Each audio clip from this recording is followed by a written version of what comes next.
Thank you very much. Thank you. Nice crowd. What a good-looking group of people. Well, we have some very, very good news today, and a lot of good things are happening for our country. Please sit down.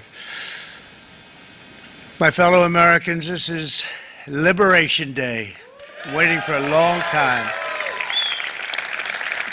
April 2nd, 2025 will forever be remembered as the day American industry was reborn, the day America's destiny was reclaimed, and the day that we began to make America wealthy again. We're going to make it wealthy, good and wealthy. For decades, our country has been looted, pillaged, raped, and plundered by nations near and far, both friend and foe alike. American steelworkers, auto workers, farmers, and skilled craftsmen, we have a lot of them here with us today. They really suffered gravely. They watched in anguish as foreign leaders have stolen our jobs, foreign cheaters have ransacked our factories, and foreign scavengers have torn apart our once beautiful American dream. We had an American dream that you don't hear so much about. You did 4 years ago, and you are now, but you don't too often, and for many years and decades even, you didn't hear too much about. Our country and its taxpayers have been ripped off for more than 50 years, but it is not going to happen anymore. It's not going to happen. In a few moments, I will sign a historic executive order instituting reciprocal tariffs on countries throughout the world. Reciprocal, that means they do it to us and we do it to them. Very simple. Can't get any simpler than that. This is one of the most important days, in my opinion, in American history. It's our declaration of economic independence. For years, hardworking American citizens were forced to sit on the sidelines as other nations got rich and powerful, much of it at our expense. But now it's our turn to prosper, and in so doing, use trillions and trillions of dollars to reduce our taxes and pay down our national debt, and it'll all happen very quickly. With today's action, we are finally going to be able to make America great again, greater than ever before.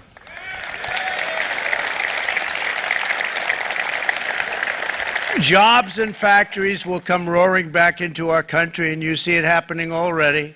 We will supercharge our domestic industrial base. We will pry open foreign markets and break down foreign trade barriers.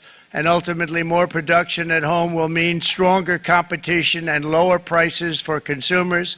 This will be indeed the golden age of America. It's coming back, and we're going to come back very strongly. We're pleased to be joined on this momentous occasion by Vice President J.D. Vance. J.D., thank you. Thank you. Thank you very much. Where are you, J.D.? No, that wasn't too hard to find. I was looking, you know, he likes to take a low-key attitude, so usually we sit right in front. He's gaining a lot of confidence, Mike, isn't he?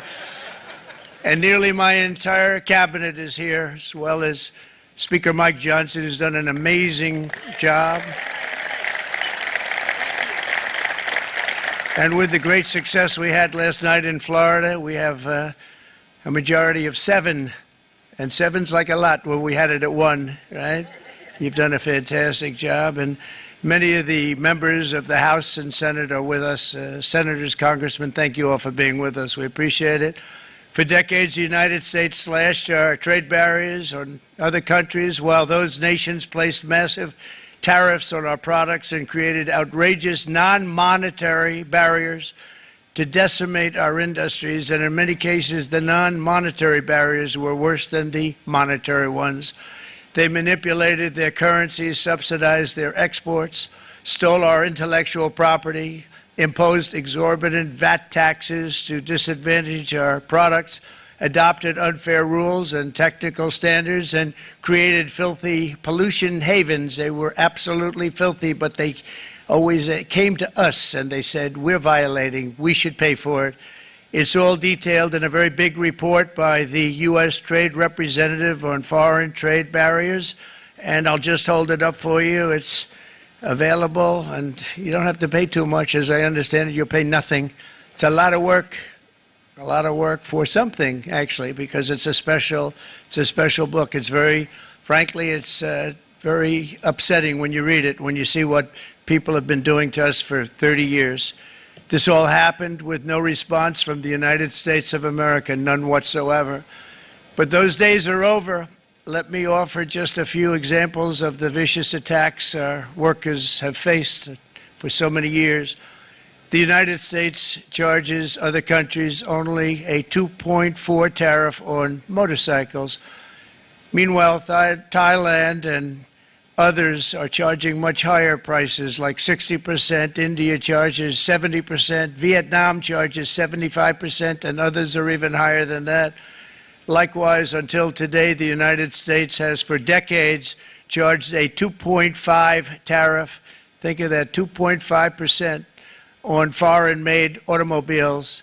The European Union charges us more than 10% tariffs, and they have 20% VATs, much, much higher. India charges 70%, and perhaps worst of all are the non-monetary restrictions imposed by South Korea, Japan, and very many other nations. As a result of these colossal trade barriers, 81% of the cars in South Korea are made in South Korea. 94% of the cars in Japan are made in Japan. Toyota sells 1 million foreign-made automobiles into the United States, and General Motors sells almost none. Ford sells very little. None of our companies are allowed to go into other countries. And I say that, friend and foe. And in many cases, the friend is worse than the foe in terms of trade. But such horrendous imbalances have devastated our industrial base and put our national security at risk. I don't blame these other countries at all for this calamity. I blame former presidents and past leaders who weren't doing their job. They let it happen, and they let it happen to an extent that nobody can even believe. That's why, effective at midnight, we will impose a 25% tariff on all foreign-made automobiles.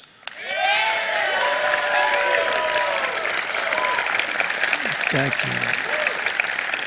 Brian, I'd like to have you come up here for a second, okay? I just see him sitting. He's been a fan of ours, and he understands this business a lot better than the economists, a lot better than anybody. Brian, say a few words, please, would you? Thank you, Mr. Thank you. President. It's a great honor to have you. Thanks. Thank you, Mr. President. I grew up just north of Detroit, Michigan, in Macomb County, known as the home of the Reagan Democrats. My first vote for president was for Ronald Reagan. I thought that was going to be the best president I ever saw in my lifetime until Donald J. Trump came along.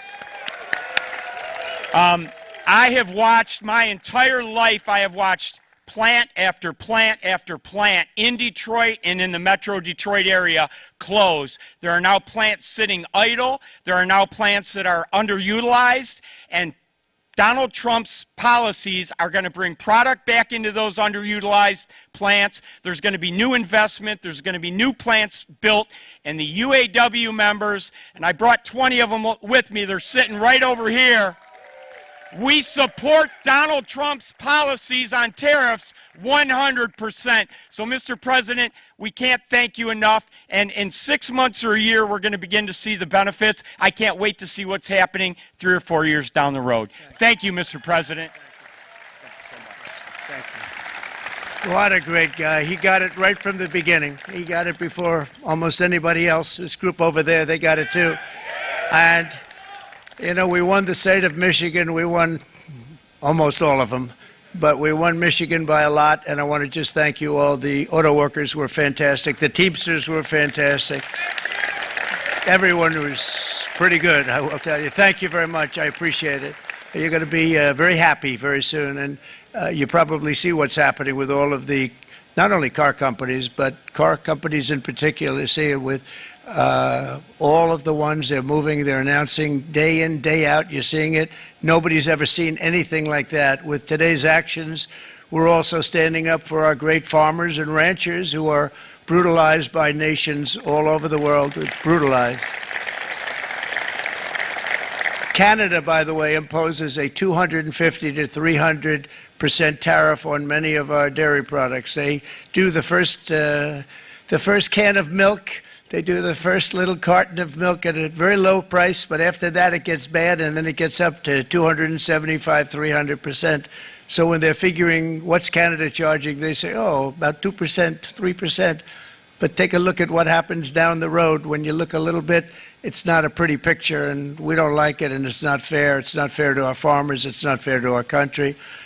And with countries like Canada, you know, we subsidize a lot of countries and keep them going and keep them in business. In the case of Mexico, it's $300 billion a year. In the case of Canada, it's close to $200 billion a year. And I say, why are we doing this? Why are we doing this? I mean, at what point do we say, you got to work for yourselves, and you got to, this is why we have the big deficits. This is why we have that amount of debt that's been placed on our heads over the last number of years, and we're really not taking it anymore. Through non-tariff barriers, the European Union bans imports of most American poultry. You understand? They say, we want to send you our cars, we want to send you everything, but we're not going to take anything that you have. Australia bans, and they're wonderful people and wonderful everything, but they ban American beef, yet we imported $3 billion of Australian beef from them just last year alone. They won't take any of our beef. They don't want it because they don't want it to affect their farmers. And you know what? I don't blame them, but we're doing the same thing right now, starting about midnight tonight, I would say.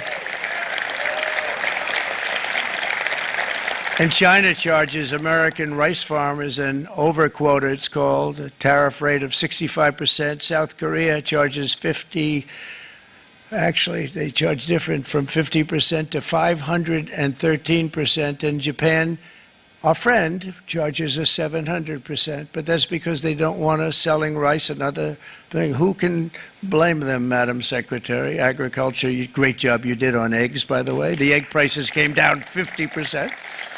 You got them down 50% once we got involved. They were going through the sky. The egg prices, they were going through the sky, and you did a fantastic job. Now we have lots of eggs, and they're much cheaper, down about 59% now, and they're going down further. We charge 2.8% for so many things that other countries are charging 200%, 300%, and 400% for. If imposing tariffs and protective barriers made nations poor, then every country on earth would be racing to eliminate these policies, and China would be the first on line. They run a very strong country, but they're not first in line, and the American people are paying a very big price. From 1789 to 1913, we were a tariff-backed nation, and the United States was proportionately the wealthiest it has ever been. So wealthy, in fact, that in the 1880s, they established a commission to decide what they were going to do with the vast sums of money they were collecting. We were collecting so much money so fast, we didn't know what to do with it. Isn't that a nice problem to have? What do you think, Marco? Good problem? Marco would love that problem. But we don't have that problem anymore, but we're not going to have it very much longer, I will tell you. But they collected so much money, they actually formed a commission to determine what they were going to do with the money, who they were going to give it to, and how much.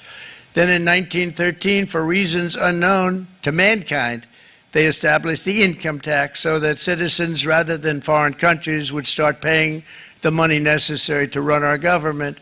Then in 1929, it all came to a very abrupt end with the Great Depression, and it would have never happened if they had stayed with the tariff policy. It would have been a much different story. They tried to bring back tariffs to save our country, but it was gone. It was gone. It was too late. Nothing could have been done. It took years and years to get out of that depression, far longer than even FDR had that office right over there for a long period of time. The ramp system, that's rather intricate, was built because of him, and every time you walk up, you think of him, and he did a great job in many ways, but it lasted long beyond his terms, as you know. But it's not too late any longer, and we're going to start being smart, and we're going to start being very wealthy again. We're going to be wealthy as a country because they've taken so much of our wealth away from us. We're not going to let that happen. We truly can be very wealthy. We can be so much wealthier than any country. It's not even believable. But we're getting smart. Nearly a century later, in the face of unrelenting economic warfare, the United States can no longer continue with a policy of unilateral economic surrender. We cannot pay the deficits of Canada, Mexico, and so many other countries. We used to do it. We can't do it anymore. We take care of countries all over the world. We pay for their military.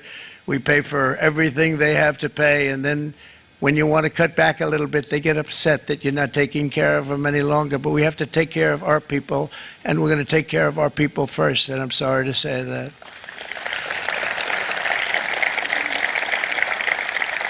And today we're standing up for the American worker, and we are finally putting America first.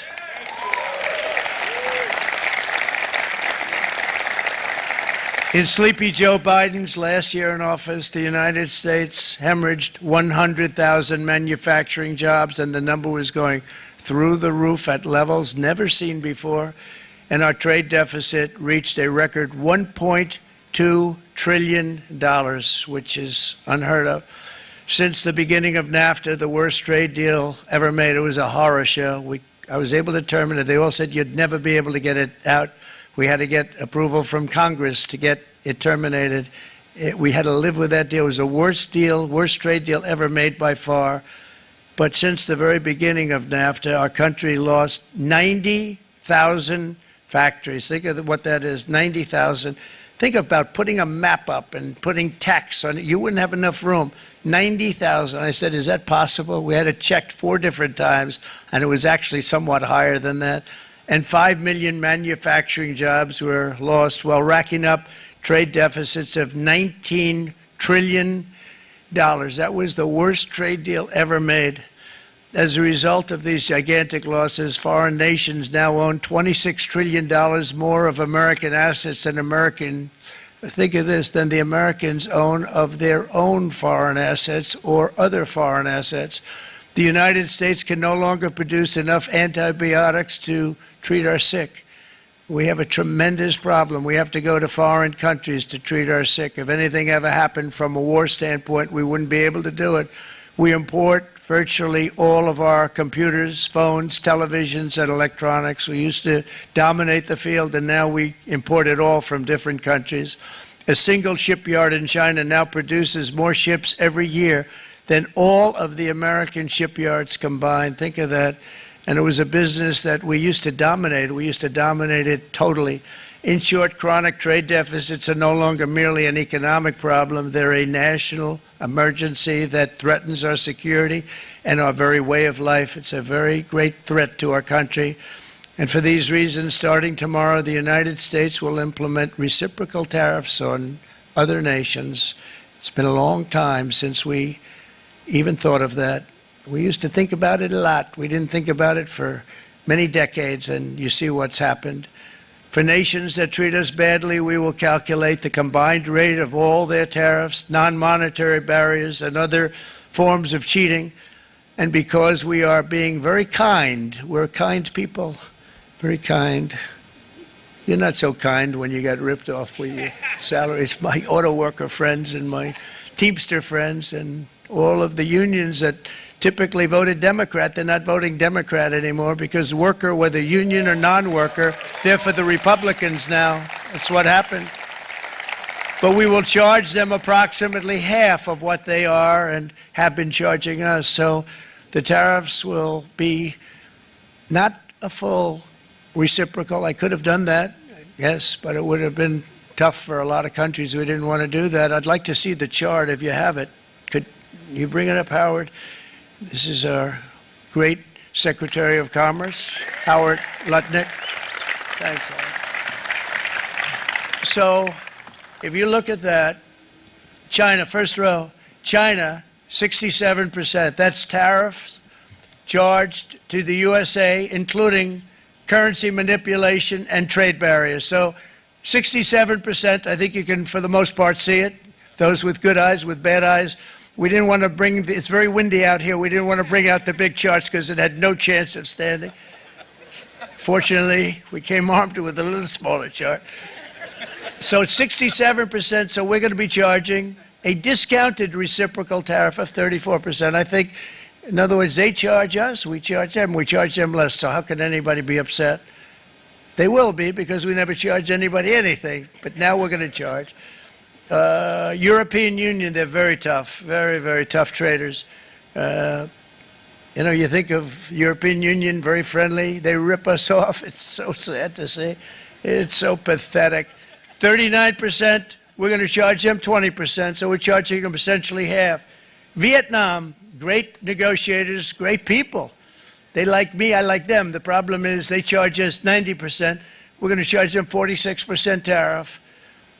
Taiwan, where they took all of our computer chips and semiconductors. We used to be the king, right? We were everything. We had all of it. Now we have almost none of it, except the biggest company is coming in. We're going to end up with almost 40%. Lee Zeldin's working to get their approvals. And it's an amazing company. Mr. Wei, of one of the great companies of the world, actually. They're coming in from Taiwan, and they're going to build one of the biggest plants in the world, maybe the biggest for that. But 64%, we're going to charge them 32%. Japan, very, very tough, great people. And again, I don't blame the people for doing it. I think they're very smart in doing it. I blame the people that sat right in that Oval Office, right over there, right behind the Resolute desk or whichever desk they chose. Japan, 46%. They would charge us 46%, and much higher for certain items like cars, you know, little items like cars. 46%, we're charging them 24%. India, very, very tough, very, very tough. The Prime Minister just left, and he's a great friend of mine, but I said, you're a friend of mine, but you're not treating us right. They charge us 52%. You have to understand, we charge them almost nothing for years and years and decades, and it was only 7 years ago when I came in, we started with China charge. We took in hundreds of billions of dollars from China in tariffs, and they understood, honestly. President Xi understood. He said, look, I understand, and the other countries, and they all understand.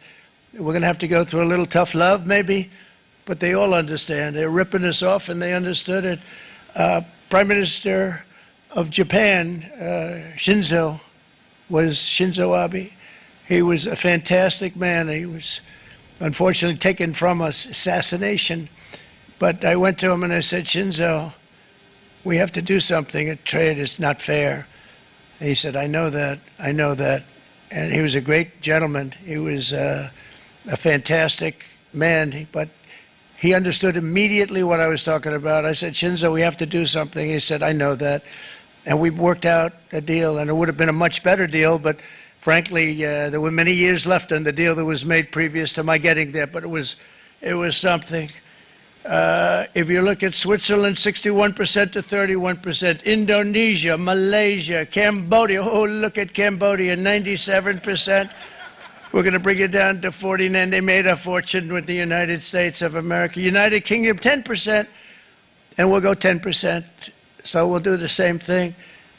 South Africa, 60%, 30%, and they've got some bad things going on in South Africa. You know, we're paying them billions of dollars, and we cut the funding because a lot of bad things are happening in South Africa. The fake news ought to be looking at it. They don't want to report it. Brazil, 10%, 10%. Bangladesh is 74%. So you see what's going on. Pakistan, 58%. Sri Lanka, 88%. So what we're doing is we're taking not the full, we could take the full 88%. Thanks a lot, Harold. He's doing a very good job. How's he doing, all right? I think you better take it with you. It's not going to last very long. He's going to put it, it's going to follow you down with the wind. I brought a hat just in case it got too windy, but here, would anybody like a hat? I'm not giving it to a cabinet. I'm giving it to the auto workers. Come here.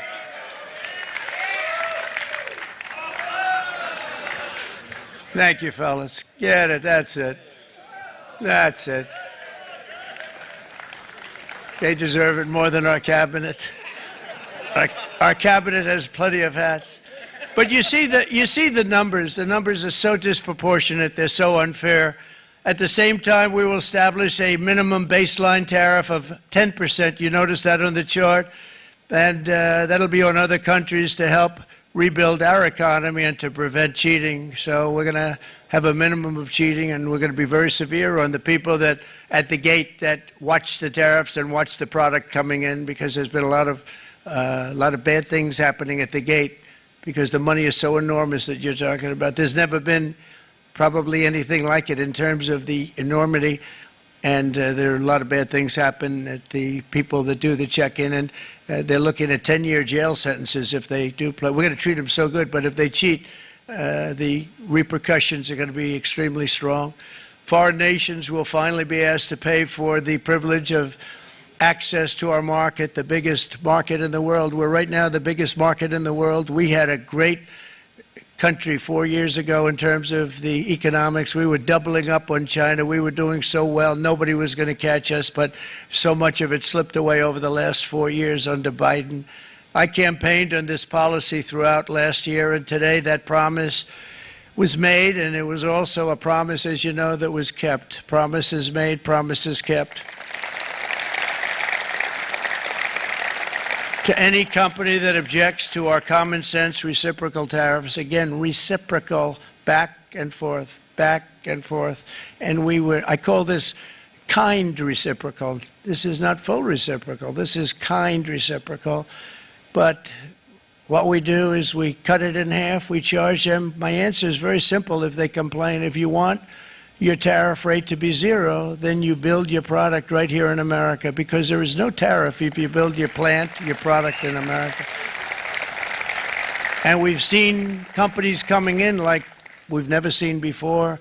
Likewise to all of the foreign presidents, prime ministers, kings, queens, ambassadors, and everyone else who will soon be calling to ask for exemptions from these tariffs. I say, terminate your own tariffs, drop your barriers, don't manipulate your currencies. They manipulate their currencies like nobody can even believe, which is a bad, bad thing and very devastating to us. And start buying tens of billions of dollars of American goods. Tariffs give our country protection against those that would do us economic harm. And many people were looking to do us economic harm. Maybe not so obviously, but they were doing tremendous economic harm. But even more importantly, they will give us growth. These tariffs are going to give us growth like you haven't seen before, and it'll be something very special to watch. I am so looking forward, and Brian, it's going to happen even faster than you said. You know, you might say, but it's already started. It's already started.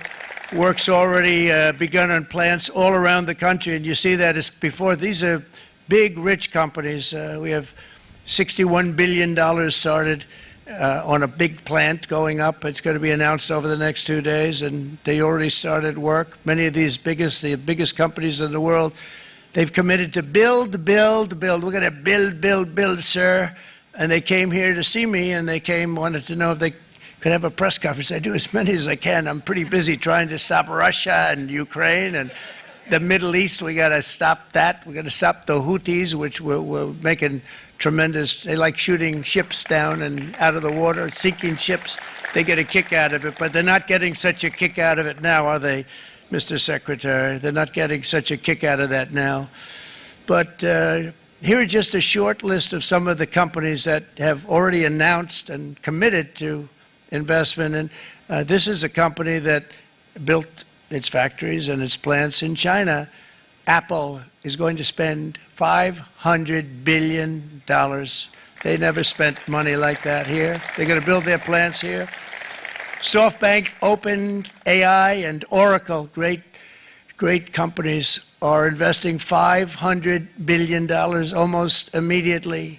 NVIDIA, a hot company, is investing hundreds of billions of dollars. They just announced. TSMC, the biggest, most important company in the world of chips from Taiwan, with no investment from us, is investing $200 billion. And they said the reason was, number one, the election of November 5th, and number two, the tariffs. They don't want to pay the tariffs, and the way they're not paying it is to build their plant here. So we're going to go from almost no percentage. We used to have 100% of the chip market. Now it's all in Taiwan. Almost all of it's in Taiwan, a couple of other countries, but mostly in Taiwan. And think of it, we had 100%. We lost it because of people in that office that didn't do their job. They allowed it to be stolen from us. Johnson & Johnson, great company, $55 billion. Eli Lilly, $27 billion. Meta is investing $500 billion. Wow. The Mac is investing $20 billion. CMA, CGM, $20 billion. And then you have Merck and Clarios, Stellantis, General Motors, GE Aerospace, Honda, Nissan, Hyundai are all putting in billions and billions of dollars, and they're committed 100%. So. And we've never had, and this is after 2.5 months. This is after just a short, this all took place as soon as we came out with what everybody wanted to do. You know, I watched a gentleman today on television, used to work with Lee Iacocca, a very respected automobile person, and he said, you know, because they were asking people, they try and get as many negative people as they can, but they can't find them too much. It's pretty hard to find in terms of what we're doing, especially when they see all this investment. They said, so tell me, what do you think of what Trump is doing from the automobile standpoint? He said, I can't believe it. Somebody is finally, he's an older guy, real pro, really top guy, with Lee Iacocca. He said, I never thought I'd see the day when this would happen, where somebody had the courage to go and do what has to be done. This is transforming our nation. Our entire nation is going to be transformed, not only with the cars, but on every single other item that's built. We're going to become an industrial powerhouse. And he said that so beautifully today. In fact, I'm going to find out, I'm going to get a tape, and Bruce, I'm going to get that tape, and I'm going to send it to you out in Long Island, and you're going to play it for the people. And all your union workers and your non-union workers out there, you got a pretty even split. But we have, so far, it looks like we're going to have about $6 trillion of investments, and you wouldn't do that in years in this country over the last number of years. $6 trillion, and that's going to be much higher by the end of the year. And think of what $6 trillion is. You wouldn't have even a small percentage of that under this other system. We're going to be an entirely different country, and it's going to be fantastic for the workers. It's going to be fantastic for everyone. There will never have been a transformation of a country like the transformation that's already happening in the United States of America. It's an incredible thing to watch, and it's incredible to meet with the top people, people that you read about, very wealthy people, or people that are great managers and executives and presidents of big public companies, and to watch the enthusiasm they have now that they didn't have. They gave up on our country. They went to foreign countries and they built. Companies are pouring into our country at levels never seen before, with jobs and money to follow, and it's really beautiful. In the coming days, there will be complaints from the globalists and the outsourcers and special interests and the fake news. Always, the fake news will always complain. But never forget, every prediction our opponents made about trade for the last 30 years has been proven totally wrong. They were wrong about NAFTA. They were wrong about China.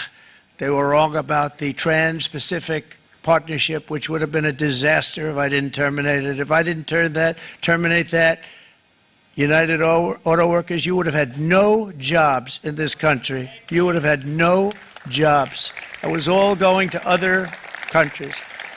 In my first term, they said tariffs would crash the economy. Instead, we built the greatest economy in the history of the world. And again, I have great respect for President Xi of China, great respect for China, but they were taking tremendous advantage of us, and I commend them for that. I say, hey, if you can get away with it, that's okay. But, you know, they understand exactly what's happening, and they probably, most of them are saying it's about time they did something, but, and they're going to fight, and they're going to fight fair. Everyone's going to fight. You know, it's like, I say to the leaders, look, you got to take care of your country, but we have to start taking care of our country now. We can't do what we've been doing for the last 50 years. From the day of my election, the stock market went up in my first term 88%, with NASDAQ going up 155%, more than any president has ever had in any term in office, by far. And I think we're going to blow that away, and maybe the numbers won't show, but I think they're going to show much better than even those numbers. But what you're going to see is you're going to see activity, that empty, dead sites, factories that are falling down, those factories will be knocked down, and they're going to have brand new factories built in their place. They're not only talking about renovating, they're talking about brand new, the best anywhere in the world, the biggest anywhere in the world. I have a friend who builds car plants, and I said, I want to see the biggest and the best. He said, well, we have to go to Mexico. I said, no, I want to see it in the United States. He said, we're not building them in there. This is a year and a half ago during the campaign. He said, we're not building it. You'd have to go to Mexico.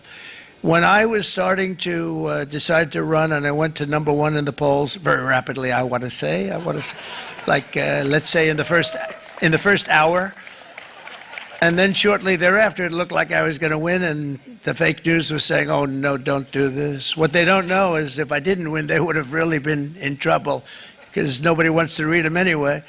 But I tell you what, when it looked like I was going to win, I announced that I was going to be doing exactly what we're talking about today. Great consistency, actually, because I've been talking about it for 40 years, but because I saw what was happening 40 years ago. If you look at my old speeches when I was young, very handsome, my old speeches, and that people would say, I'd be on a television show, I'd be talking about how we were being ripped off by these countries. I mean, nothing changes very much. The only thing that changed were the countries, but nothing really changes. But it's why it's such an honor. It's such an honor to be finally able to do this. If you look at China, I took in hundreds of billions of dollars in my term, hundreds of billions. They never paid 10 cents to any other president, and yet they paid hundreds of billions, so much so that Biden couldn't do anything. They wanted to try and terminate it because he had a very special relationship with China. You know what the relationship was?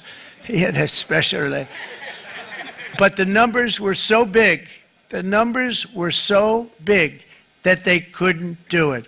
So they did ease it up. They did things that they shouldn't have done. They made it a lot more comfortable for them, but they couldn't do it because the numbers were hundreds of billions of dollars, and I did that.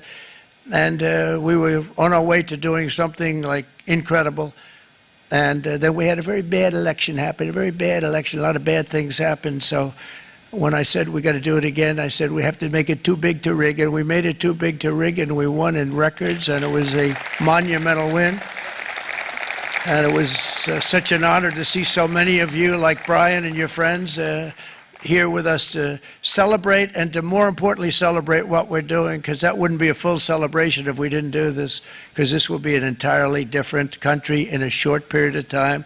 It'll be something the whole world will be talking about it. The critics made the very tired predictions earlier this year, but in February, core inflation dropped to the lowest rate in 4 years, and the price of eggs, as you know, just in a month and a half, we were there for 4 weeks, and the first week I got blamed for eggs. I said, I just got here.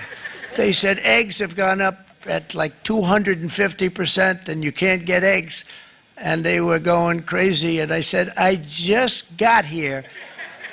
And then we got to work on eggs, and we got to work on everything. And our great Secretary of Agriculture, you did a fantastic job, Brooke Rollins. She did a fantastic job. And as I said before, the price of eggs dropped now 59%, and they're going down more, and the availability is fantastic. They were saying that for Easter, please don't use eggs. Could you use plastic eggs? I said, we don't want to do that. We want to, and you really came through. It's an amazing job. Thank you very much, Brooke. You did great.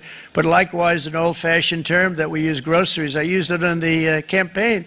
It's such an old-fashioned term, but a beautiful term, groceries. It sort of says a bag with different things in it.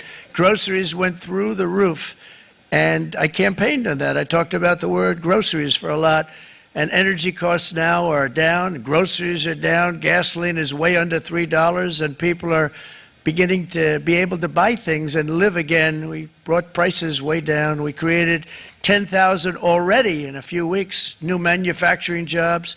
And it was that took place in 1 month, numbers that they haven't seen in a long time. We had virtually no inflation under my term. We had virtually no inflation for 4 years, but after transitioning over to Sleepy Joe, it went from almost non-existent to the highest in the history of our country.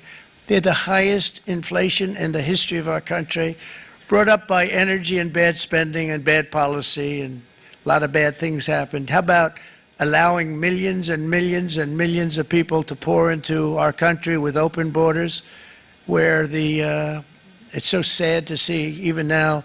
And I see our great secretary you have done. Stand up, please, Christy. Stand up. Christy Noem and Tom Homan. These people are doing a great job, but gotten them out in records. We have problems with judges that don't want them to go out. They want Tren de Aragua, and they want MS-13, the most vicious gangs ever. Nobody's ever seen anything like it. Absolute killer gangs. They kill people. They don't even think about it.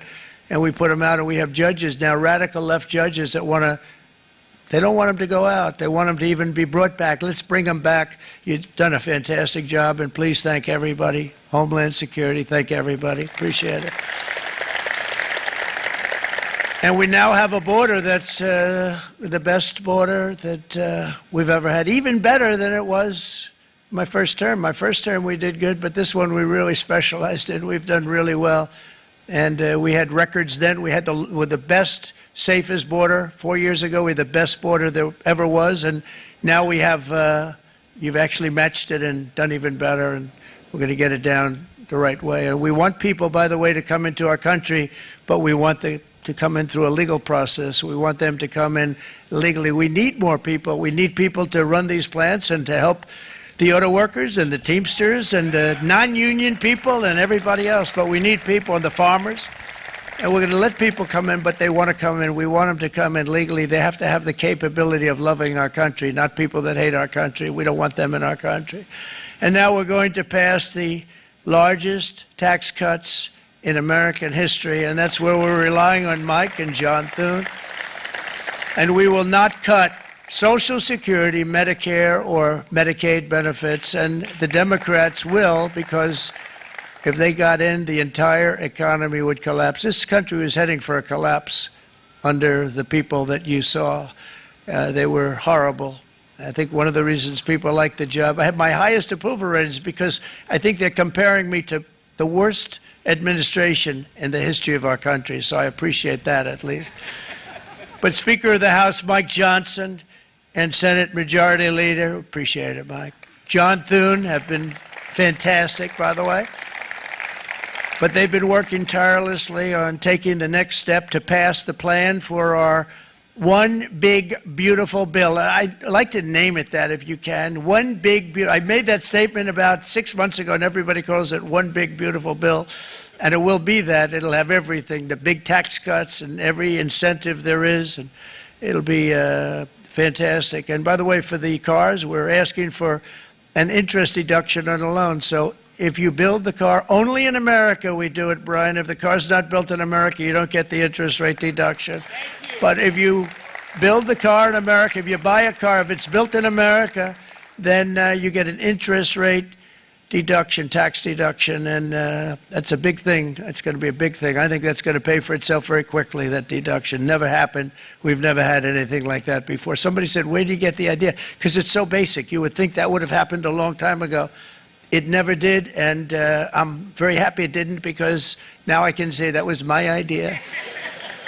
But we're going to get us closer to the debt extension. We have to get the debt extension passed, and I know you're going to be able to do that, Mike, and it's very important that you do that.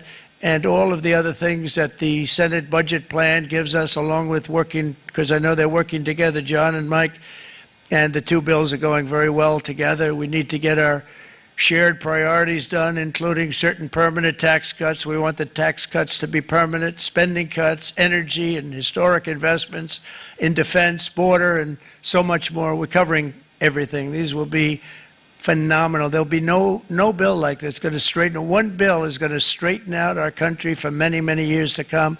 And we said, let's just do it and let's get it done. And some guys will love it and some guys will like it a little bit less because they're not getting what they were exactly looking for, but they're getting a lot. They'll never, if we get this done, it'll be the most incredible bill ever passed in the history of our Congress and Senate and congressmen, the senators and the congressmen, many of whom are here today, will be very proud of themselves. I really believe that it's going to set us on a whole new prosperous path. We're going to cut spending and right-size the budget back to where it should be. We're going to do that very strongly. Thank you, Rick. Thank you. John, thank you. Oh, look at all of our senators over there. Oh, boy. That's a nice group of people. But I won't like them so much if they don't get this bill done. That's a great group. And Congressman, thank you very much. I appreciate it. Tremendous people. The Senate plan is my complete and total support, and the House plan likewise is very similar. They're moving along pretty much at the same clip, and as soon as you're ready, you'll show it to me, and I'm sure it'll have my support, Mike. Every Republican congressman and senator must unify. We have to unify. We can't be separated. We have to get it done. We have to get absolutely everything we can, and we have to take care of the American people. That's the only thing that matters. We have to take care of the American people first. We need to pass this bill immediately, get it done, including debt extension. From this day on, we're not going to let anyone tell us that American workers and families cannot have the future that they deserve. We're going to produce the cars and ships, chips, airplanes, minerals, and medicines that we need right here in America. The pharmaceutical companies are going to become roaring back. They're coming roaring back. They're all coming back to our country, because if they don't, they got a big tax to pay. And if they do, I'll be very happy, and you're going to be very happy, and you're going to be very safe. We're going to build our future with American hands, with American heart, American steel, and we're going to build it with American pride like we used to. We're approaching our 100th day as president, and have been given credit by a lot of people, actually, even some of the fake news. Can you believe it? Which in this case hopefully isn't fake, for having done more in that time than any other administration in the history of our country in the first 100 days. I think we've had an amazing, in terms of what we've done, what we've gotten accomplished. I'd like to see if we can get that war ended and another war from not starting in the Middle East. We have to get Russia. They're losing 2,000 on average, 2,500 people a day, young people, soldiers, Russian. Think of that.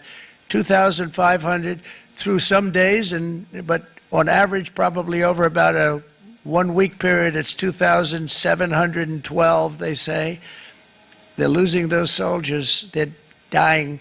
They're being decimated. And they're not from our country, but they're from other countries. But they're human beings. They're from Russia. They're from Ukraine in this period, most of them. And we're going to get it stopped. It's a senseless war that would have never happened if I was president, and it shouldn't be allowed to go on. And I think we're being given good cooperation by Russia and by Ukraine, but we have to get it stopped. It's humanity. It's humanity. It's a terrible thing. This will be a very big moment. I think you're going to remember today. It's going to be a free nation that we're dealing with. We're going to have a very free and beautiful nation.